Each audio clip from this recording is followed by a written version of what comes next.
Nabalitaan ba ninyo na merong statement na ilabas yung mga former police and military officer daw? Hindi ko sila kilala pero naglabasan na po yung isyong yan. Na ang kanilang demand at sinasabi ngayon dapat daw mawala si matanggal sa posisyon, parang ganon. Si Vice President Sara Duterte at Speaker of the House. Sa kanilang paniniwala na itong dalawang ito dahil sa isyong pampolitika ang pinanggagalingan nitong mainit na politika na nadadamay ang pangkalahatan ng gobyerno, lalo na ang ating Pangulo. Kasi itong dalawang ito ang pinag-uusapan ngayon. Kahit na paulit-ulit na sinasabi ni Speaker na wala naman yata siyang plano sa 2028, pero inaangguluhan ng kampo ni Duterte o mga DDS na si Speaker ay may ambisyon yan na magiging threat kay Sara Duterte. Silang dalawa naman parehong may karapatan kung anong kanilang plano sa buhay, sa pampolitika. Wala naman pwedeng pumigil. Kung qualification, edad at Pilipino, talaga naman sila meron. Ang problema lang, kasi sa kanilang mga ginagawa ay baka naaapektuhan na nga yung pangkalahatang seguridad at development ng ating bansa. Kaya ako, hindi ko sinisisi. At ako'y tinuturing kong karapatan ng kahit sino, especially yung mga retired police and military officer, kung anumang statement nila, dahil talagang yung mga yan ay may malasakit sa ating bayan. Matagal silang kawal at opisyal ng ating militar at police, nagsakripisyo ng kailang buhay at pamilya para sa ating bansa. Kaya ngayong retirado na sila, may karapatan din silang magbigay ng ganitong pahayag na ang kailang paniniwala, ang dalawang ito ay baka problema natin, kaya sila daw ay dapat na matanggal or mawala sa posisyon. Parang hindi nakakaroon ng kulay. Pero ganito po, pareho silang elected. Si Sara Duterte, elected Vice President.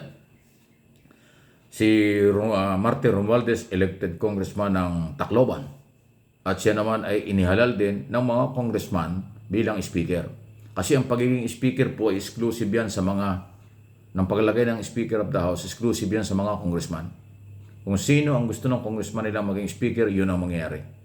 Parang sa Senado, kung sino ang gusto ng mga senador, numbers game, na Senate President, yun ang mangyayari. Hindi pwedeng makialam ang Executive Department, ang Judicial Body, o ang mga mamamayang Pilipino. Dahil ang naghahalal sa Senate President at House Speaker ay yung ating mga inihalal o inyong mga inihalal na congressman at senador. Yun po yun. So kung papaano ang sinasabing ito ng mga retired police and military officer na tanggalin, hindi ko alam kung paano nila gagawin yun.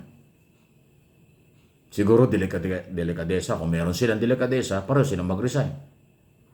Yung Vice President at Speaker of the House, delikadesa lang. Pero kung ang susundin natin ay yung kailang mandato, na sila parehong elected official, sa magkaibang category, abay, medyo mahihirapan siguro. Di ba?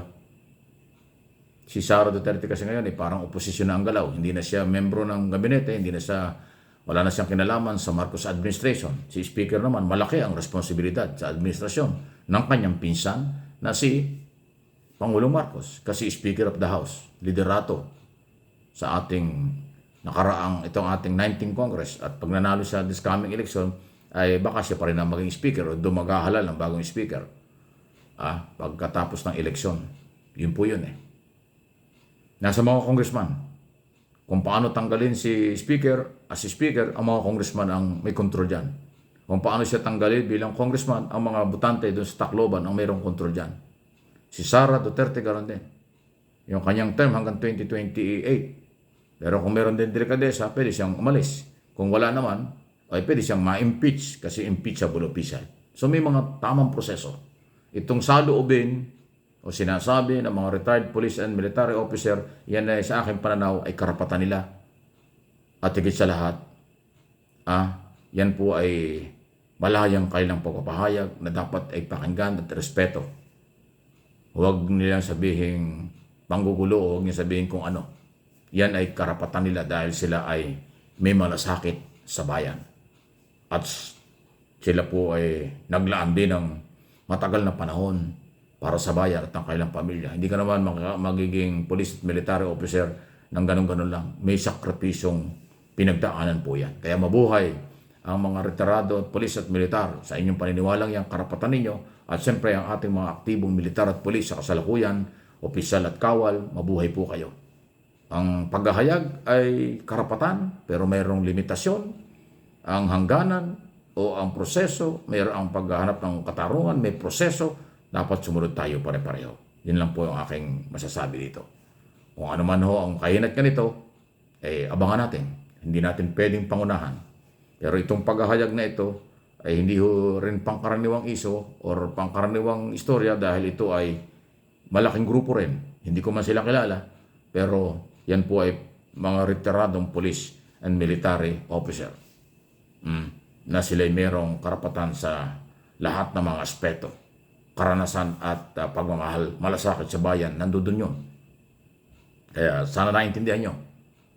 Itong kasalukuyang Vice President, Speaker of the House, may mga pinanghuhugutan ito, pero may proseso sila, may proseso kung paano sila tanggalin. Ngayon, kung sila'y aalisin o dapat silang umalis, delikadesa na lang. Kung meron sila noon, pwedeng mangyari. Kung wala, sorry, hindi natin sila mapipilit. Ulitin ko lang, ang Vice President, matatanggal yan sa impeachment issue. Yan ang proseso. Ang Speaker, matatanggal yan kung ayaw na ng mga congressman sa kanya. Ganun po ang kapangyarihan. Yan ang proseso kapag ka mga elected official ng ating bansa. Pag sinabing elected, may mandate. Inihalal ng taong bayan sa nakaraang eleksyon. Mga eleksyon. Kaya nga itong darating na eleksyon, mahalaga kung ano ang ating mga desisyon. Sa lahat ng kandidatong national, local, at any position in the government, kailangan natin na sila ihahalal, taong bayan ang magdi-decide. Kaya maging matalino. Kung gusto natin na magandang buhay at kinabukasan ng ating pamilya at kabataang Pilipino. Di ba?